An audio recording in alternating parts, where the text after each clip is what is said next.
Welcome, welcome. My name is Andrew. I am the student ministries pastor here at Restoration Church. And so I just want to say hello and welcome. Thank you for joining us today. We are in the second week of our series, Skeptic. And it's all about, does God exist? Is he real? Why do we believe what we believe? Is there value to it? And before we get into that, I have a quick announcement that I'd like to make. One of the things that we do here at Restoration is we have our circles. And so circles this year, this semester, are focusing on the book Mere Christianity by C.S. Lewis. And so I would encourage you to get involved, get plugged in. We just kicked off our circle last week on Wednesday night, and we had, I think it was 14 or 15 of us, all crowded into one house. We played games, talked to each other, started talking about Mere Christianity, and I'm so excited for everything that's going to happen in that group for this semester. So I would just encourage you to get plugged in to one of those because we're exploring the question of, is God real? Does he exist? And so that is a perfect segue into my sermon for today. Today I'm going to be focusing a lot on my story and my journey of faith, which this morning, as I was getting ready to preach for the first service and even a little bit for the second service, I was getting really nervous. And normally when I preach, I get nervous, I get a little antsy, but it's like this morning felt like I was about to throw up. So it was really bad. So those of you in like the first row, you might be in the splash zone. But I was so nervous, and I couldn't figure out, why am I so nervous? Why am I freaking out? I preach a lot. It's what I do. Normally, I'm relatively calm, but why is this happening? And I began to realize that the reason it is because the story I'm sharing is so personal to myself. It's such a journey that I had to take on my own that was so dark and upsetting in a lot of ways, that to reveal that, to open myself up, to express what I've felt can be terrifying. It can be unnerving. Those of you who have ever opened up or told things about your life, sometimes it can be nerve-wracking. And I was having that experience as I began to think about telling the entirety of this story. So as I preach, I hope, and my prayer is, that the things I say will help you in your journey of faith, so that you begin to come and understand where I come from, maybe where some of your friends come from, maybe some of the things that you're feeling. And so, to kick this off, we're going to jump into a scripture from John 20:24 through 29. And it goes like this. One of the 12 disciples, Thomas, nicknamed the twin, was not with the others when Jesus came. They told him, "We have seen the Lord." So to give you context, Jesus has risen from the dead. He's visited his disciples, but Thomas was not there when he visited them. He said, but he replied, "I won't believe it unless I see the nail wounds in his hands, put my fingers into them, and place my hand into the wound in his side." 8 days later, the disciples were together again, and this time Thomas was with them. The doors were locked, but suddenly, as before, Jesus was standing among them. "Peace be with you," he said. Then he said to Thomas, "Put your finger here. Look at my hands. Put your hand into the wound in my side. Don't be faithless any longer. Believe." "My Lord and my God," Thomas explained. Jesus told him, "You believe because you have seen me. Blessed are those who believe without seeing me." And so one of the interesting things that happens here in this scripture is when you read it in the Greek, Jesus is speaking to Thomas in what's referred to as the imperative tense. Now, we in English don't have an imperative tense.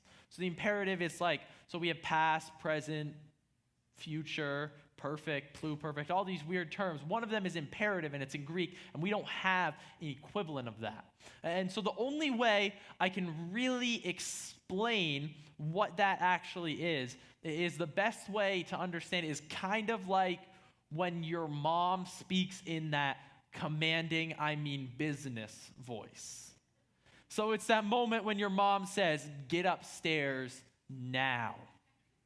And it's not a joke anymore. And suddenly everyone goes quiet and you shuffle upstairs with your head down. That's how Jesus is speaking to Thomas. He's saying, put your finger in my hand now. Put it in my side now. Believe. And so it's this very powerful passage where Jesus is almost daring Thomas to contradict his resurrection. He's almost daring him to disagree with the reality that is presented before him. And so I have a lot in common with Thomas. I have doubted for a period in my life. When I was in about 8th and 9th grade, I went through a period where I became an atheist. That I no longer believed God existed.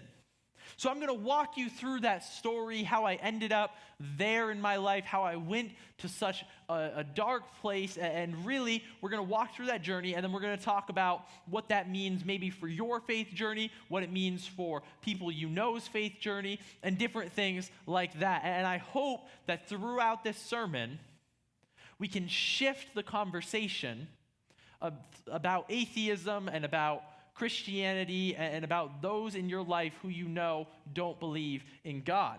And maybe they won't have to go through what I went through to come to know who God is. And so to start this off, I'm going to tell you a little bit about myself as a child. As a child, I lived my whole life loving science. I absolutely loved it. I remember when I was 5 years old, I'd watch like Bill Nye the Science Guy and had been told about Newton's 3 laws of motion. And I remember walking up to my mom and explaining to her how the 3 laws of motion work. And I remember her being there like, that's nice, honey, and like very confused that her 5-year-old was talking about the 3 laws of motion.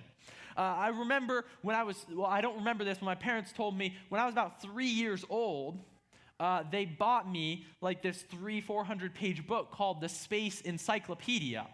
And I couldn't read, but I would make them go through and read it to me. And by the time I was like 8 or 9, I had read that book cover to cover like 6 or 7 times. It was ridiculous. I was obsessed with space and everything like that. I remember one time, I remember being on the playground and I was trying to explain to one of my friends. I was telling her, I had a ball in my hand, and I was explaining, if you throw a ball hard enough, it'll never come back down. It'll actually take off in his face. And I remember her looking at me and being like, yeah, but that's not possible. You can't throw balls that hard. And I was like, you're missing the point. And I was trying to explain this as like a 7-year-old, what it means to be in orbit. And so one of the rudest experiences I had, my mom tells me about, much to her embarrassment, was Oprah Winfrey did this big money drive for Change the World or some other thing like that, where they sent out to all the malls in America these big change things that had a globe on top of them. And so when I was young and I was in the stroller, I was sitting there and I got to throw my change in, and there was the globe on top, and this 7-year-old girl looks up at it, and she's next to us, and she says, hey, Mom, I want to play with that ball. And I just looked up at my mom and very loudly, with no filter as a child, said, Mom, why does that girl think that the earth is a ball? And my mom very embarrassingly rushed me away because we had insulted this child's intelligence in front of her mother. So I love science. I loved everything about it. I was obsessed with learning more, with finding out more. And as I began to mature and think and hit about 8th grade, I really began to think that my scientific worldview and the Christian worldview were not compatible. They didn't fit together. And so my mother is the most amazing woman that I know in the entire world, with the exception of my wife. She is awesome and wonderful, and I love her to death.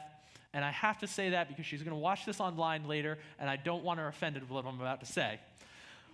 But I love her, but she looks at the world differently than I do.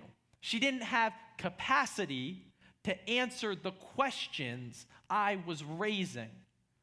So oftentimes our discussions about creation, about the Bible, about science and faith would often end up with both of us angry and upset because we couldn't understand where the other person was coming from.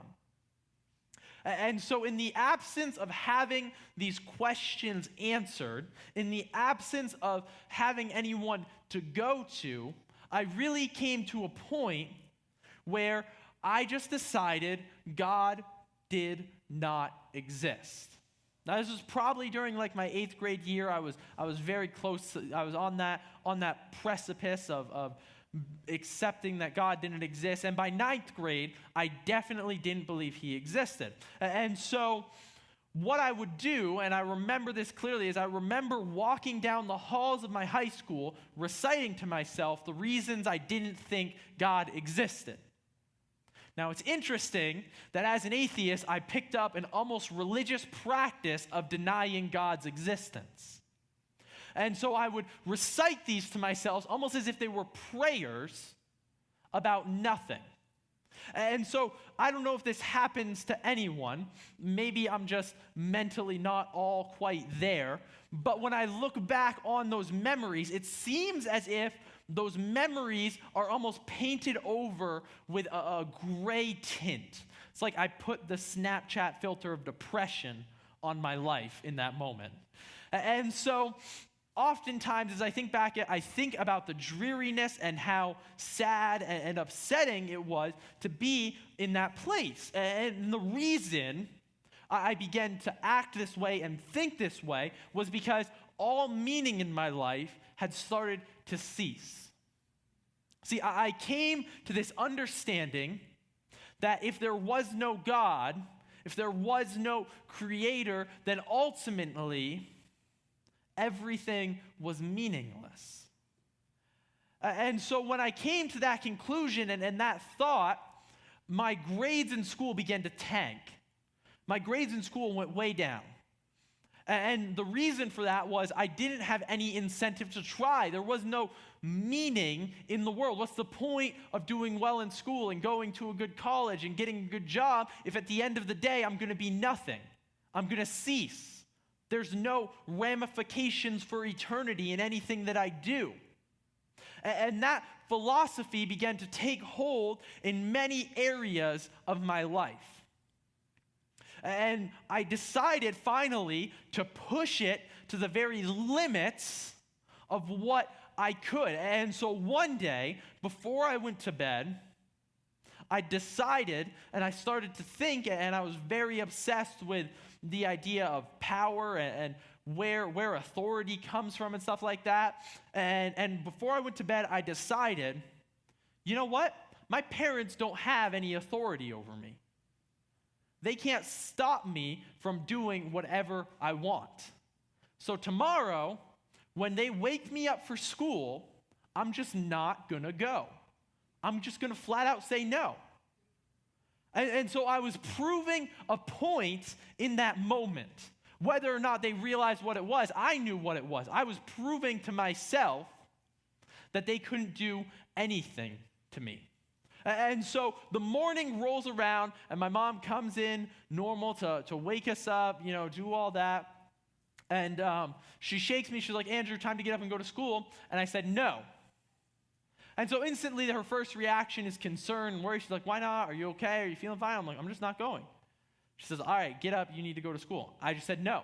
And so she began to go through the list of things, and if you're a mother, you know exactly what I'm talking about, where first she's like, all right, you need to do this. All right, do this or else. All right, you really need to do this. And she went down the whole list, and for the first time in my life, my mother got to the end of the list and didn't have any more tricks to pull. She said, I'm going to go get your father. And I said, fine. So the big guns come in, and he threatens me, and he takes my phone, but at the end of the day, I just still said no. And my parents ran out of ways to get me to go. And so I just laid in bed all day. And I'll never forget, my mom sat by my side that entire day. I remember her crying, her being upset, sitting on the edge of my bed, but I just laid there and I refused to move because I was proving in that moment that there was no meaning, there was no purpose, and there was no way anyone could make it exist in my life. And that was probably the limit of how far I pushed this meaninglessness in my life. With no God, with no foundation, with no creator, there was nothing to derive meaning from. The next point that I firmly believe I would have reached had I continued to live out that meaninglessness was suicide. And I was on the cusp of making that step, taking that leap of I was depressed, I was angry, I was upset, I was living in depression and anger, and the next step was going to be suicide because at the end of it, it was all meaninglessness anyway. And so it was with that mentality, that depression, that anger, that upset nature in me, that I lived my life for about 2 years. And it was the darkest time, probably the most terrifying time in my mom's life because of the way that I was acting, what was going on with me. And that was only what I let her see. But inside, I was being ripped apart when I faced nothing. And so one of the writers who we're going to look at something else, he says later is Nietzsche. He says, when you stare into the abyss stares back. And it's this idea that when confronted with emptiness, when confronted with meaninglessness, eventually it's going to consume you. And I was on the cusp of being consumed. And it was at this point in my life that I decided, for some reason, to go to church camp. Which was always a little weird to me looking back on it. Why would an atheist go to church camp? But as I thought about it, I remember being back then and thinking about going, and one of the things I'd remembered going when I was younger, and I remembered all these awesome games that we'd played, and so I went mostly to just participate in the games, participate in the activities that we did, and it never really clicked for me, oh, hey, if you go to church camp, it's about God, right? That thought never came into my head, which I am so thankful for now that I'm where I'm at, because I believe that was God stopping me from refusing to interact with him. And when I went to church camp, man, God rocked my world. He changed. I couldn't deny that he existed anymore. And so like Thomas, it was almost that moment of put your finger in my hand, put your hand in my side, see that I am real. Now, I knew he was real. I couldn't deny it, but I still had these two contradictory worldviews that I was trying to struggle to unpack and work through, where I thought that this scientific world couldn't coexist with my Christian faith. And so that's why we're going to jump to a quote by a man who I incredibly respect, Francis Collins. So for those of you who don't know who he is, he was the leader of the Human Genome Project. So it was his job to take the human DNA and unravel it, to unravel the mystery of what made humans in a lot of ways. And so he led the largest biological combined research effort ever of all time in all of history, and he unpacked what DNA was, and he lived a portion of his life as an atheist. And as he was in college, he decided to re-examine his view on Christianity and the world. And he says in one of his books, I believe it's called The Language of God, he says that the basis of his re-examination was Mere Christianity by C.S. Lewis. Hashtag shameless plug. But he says this: the God of the Bible is also the God of the genome. He can be worshiped in the cathedral or in the laboratory. His creation is majestic, awesome, intricate, and beautiful, and it cannot be at war with itself. Only we, imperfect humans, can start such battles, and only we can end them. See, so reading someone like Francis Collins, who is an incredibly successful biologist and things like that, began to allow me to integrate my faith and science together. See, no longer did I have to be scared of jumping into science and all it had to unpack, because every bit of it was just revealing the glory of who God is. And so as I began to work through this process and this thought and everything that was going on, the way I began to understand it is that they're answering two different questions. See, while faith is answering why we got here, science may answer how we are here. See, science can go and understand the depths of the universe. It can understand how gravity works, how the quantum theory integrates, how relativity changes time. It can understand all the hows of God's creation, but it can never ask the question of why. Because to do that is to overstep the bounds of scientific theory. We're asking two separate questions. Had I known that as a child trying to understand faith and science, I probably would have been able to spare myself going through the tragedy of atheism.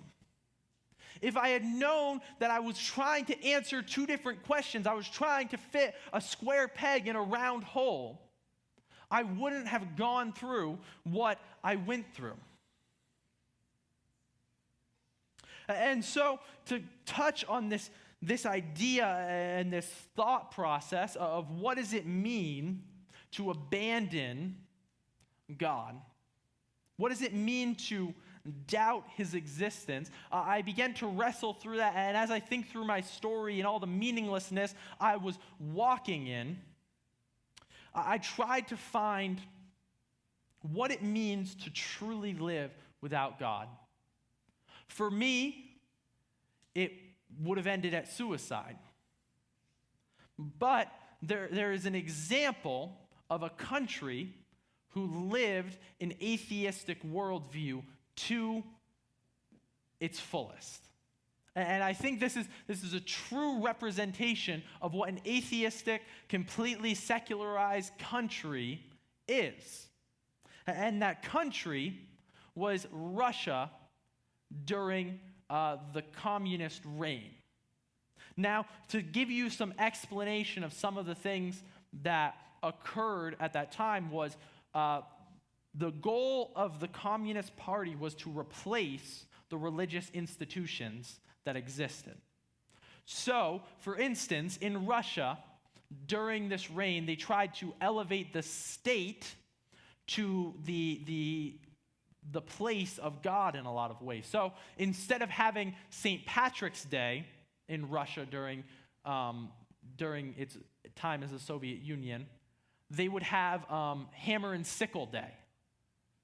So they would replace these Christian festivals and holidays with state-run ideologies. So they'd have Hammer and Sickle Day. They'd have, Tractor Day, the Festival of the Tractor. So these things that allowed them to celebrate the state. And during this time, 60 million Russian people died through genocide, through starvation, through neglect, through being locked in the gulags and things like that. And they were living out this atheistic worldview, this meaninglessness to the fullest. And so there was a writer, Alexander Solzhenitsyn, who wrote a book called Voices of the Gulag. And one of the things he talks about, and one of my favorite quotes by him, is he says this: over half a century ago, while I was still a child, I recall hearing a number of old people offer the following explanation for the great disasters that had befallen Russia. Men have forgotten God. That's why all this has happened. Since then, I've spent well nigh 50 years working on the history of our revolution. In the process, I've read hundreds of books, collecting hundreds of personal testimonies, and already contributed 8 volumes of my own toward the effort in clearing away the rubble left by upheaval. But if I were to ask today to formulate as concisely as possible the main cause of the ruinous revolution that swallowed up some 60 million of our people, I could not put it more accurately than to repeat: men have forgotten God. That's why all of this has happened. I don't think we fully comprehend the horrors that occurred in a state who was willing to step away from God.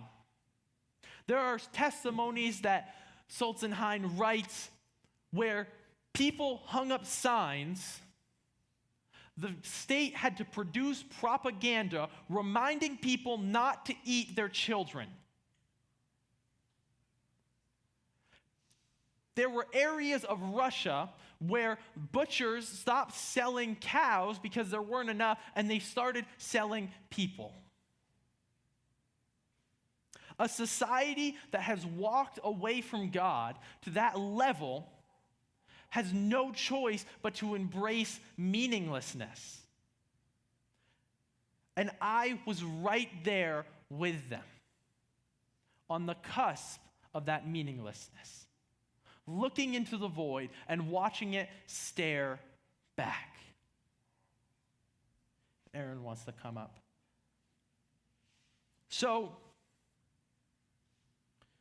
I really struggled with reading this passage, another one by Nietzsche, because he's a brilliant man, he's a brilliant philosopher, but he has he never came to Christianity. He spent his whole life as an atheist, believing that Christianity was pointless. But I think that this passage from that he wrote is really a summary of what it means to live a life with no God. What it means to live a life where God is not present. And many of you have heard the famous phrase, God is dead. It comes from what we're about to read. Now, it's long, but I encourage you to listen. I'm going to read it all to you. It's a pretty big phrase and statement, and as we unpack it, we're going to see the depth of what he was saying. Have you not heard of that madman who lit a lantern in the bright morning hours, ran to the marketplace, and cried incessantly, I am looking for God, I am looking for God. As many of those who did not believe in God were standing there, he excited considerable laughter. Have you lost him then, said one. Did he lose his way like a child, said another. Or is he hiding? Is he afraid of us? Has he gone on a voyage or immigrated? Thus they shouted and laughed. The madman sprang into their midst and pierced them with his glances. Where has God gone? He cried. I shall tell you, we have killed him. You and I, we are his murderers. But how have we done this? How were we able to drink of the sea who gave us the sponge to wipe away the entire horizon? What did we do when we unchained the earth from its sun? Whither is it moving now? Whither are we moving now? Away from all suns? Are we not perpetually falling backward, sideward, forward in all directions? Is there any up or down or left? Are we not straying as though through an infinite nothing? Do we not feel the breath of empty space? Has it not become colder? Is it not much more night coming on all of the time? Must not the lanterns be lit in the morning? Do we not hear yet of the noise of gravediggers who are burying God? Do we not smell anything yet of God's decomposition? God's too decomposed. God is dead. God remains dead. And we have killed him. How shall we, murderer of all murderers, console ourselves? That which was the holiest and mighty of all that the world has yet possessed has bled to death under our knives. Who will wipe the blood off us? With what water can we purify ourselves? With what festivals of atonement, what sacred games shall we need to invent? Is it not the greatness of this deed too great for us? Must we not ourselves become gods simply to be worthy of it? There has never been a greater deed, and whosoever shall be born after us for the sake of this deed shall be a part of a higher history than all history hitherto. Here the madman fell silent, again regarded his listeners, and they too were silent and stared at him in astonishment. At last he threw his lantern to the ground, and it broke and went out. I have come too early, he said to them. My time has not yet come. The tremendous event is still on its way, still traveling. It has not reached the ears of men. Lightning and thunder require time. The light of the stars requires time. Deeds require time even after they are done, before they can be seen or heard. This deed is still more distant from them than the distant stars, and yet they have done it themselves. It has been farther related that on that same day, the madman entered churches and there sang a requiem. Let out and quieted, he is said to have retorted each time, what are these churches now, if they are not tombs and scepters of God?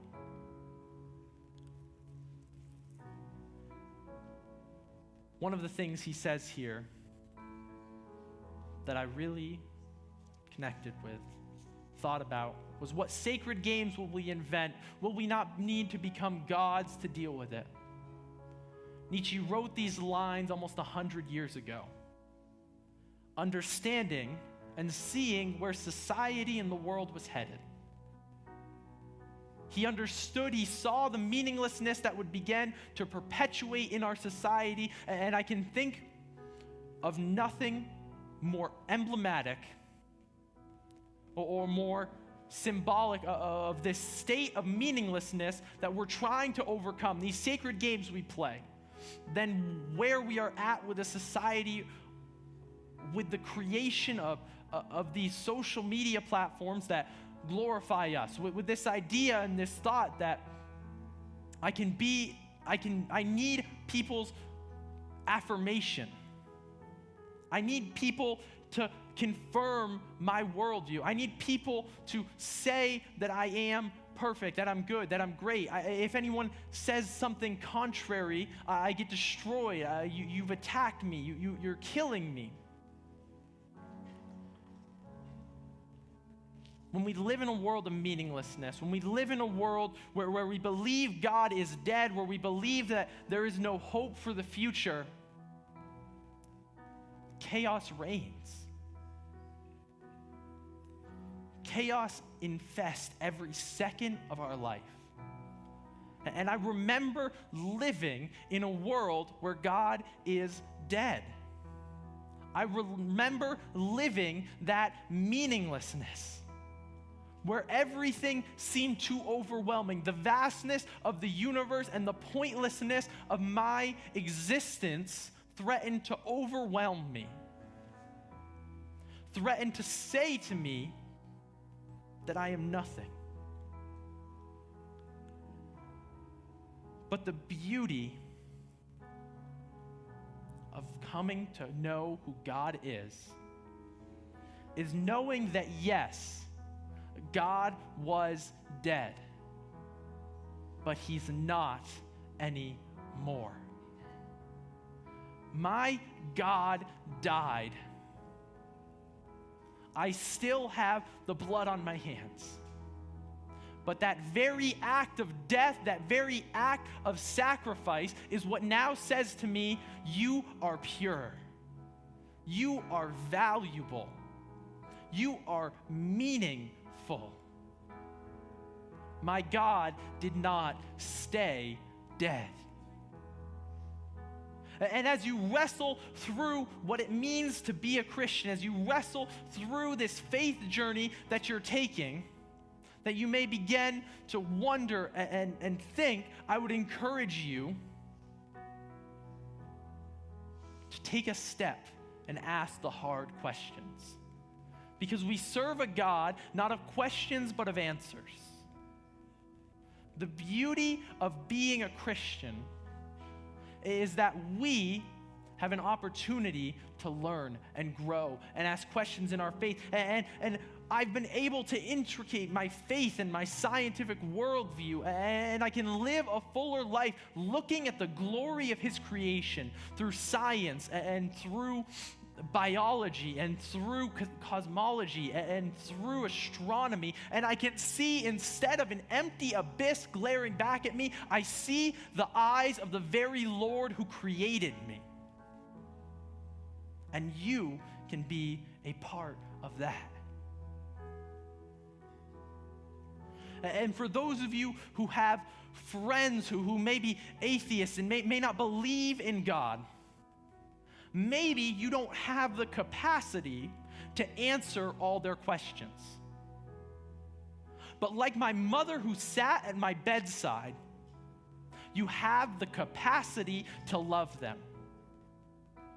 The only reason I'm here is not because my questions were answered, but because my mother loved me enough to say, you're still going to go to church, you're still going to be in youth group, and I'm going to love you to the point that you can't deny God's existence. Don't walk people away from the faith over minor issues. Major on the major, minor on the minors. Don't talk people out of a faith because you disagree with their worldview. Love them despite it. Love them. So the prayer team is going to come up, and you'll have an opportunity to come for prayer. If you say, I want to start taking this journey, I don't know what it looks like, but I have questions and I need answers. I want something. I'm living in that meaninglessness. It's not that my past is covered in that depression filter. It's that my now is covered in that depression filter. My now needs meaning. This is an opportunity for you to begin to walk on that journey, to start asking those questions. And for those of you who have friends who may be questioning God or an atheist, man, come up and in this moment, love them. Express to God your love for them through prayer. Tell them you want to be there. You want to be at their bedside as they walk through this journey. You want to be there to love them, to help them understand that there is a good God, that there is a God who loves them no matter what they've done, and they don't have to live in a world where God is dead. So if you'll bow your heads with me, God, we thank you that you are a good God, that you've walked this journey with us, that you are not dead. You died and rose again. You looked into the void of meaninglessness and said, there is purpose in my creation. We thank you for that. In your name we pray. Amen. So the band is going to play for about a minute, and then I'm going to come up and dismiss you guys. I would encourage you, reflect on your faith journey, reflect on your friend's faith journey, and reflect on the good God of this universe. In your name, amen.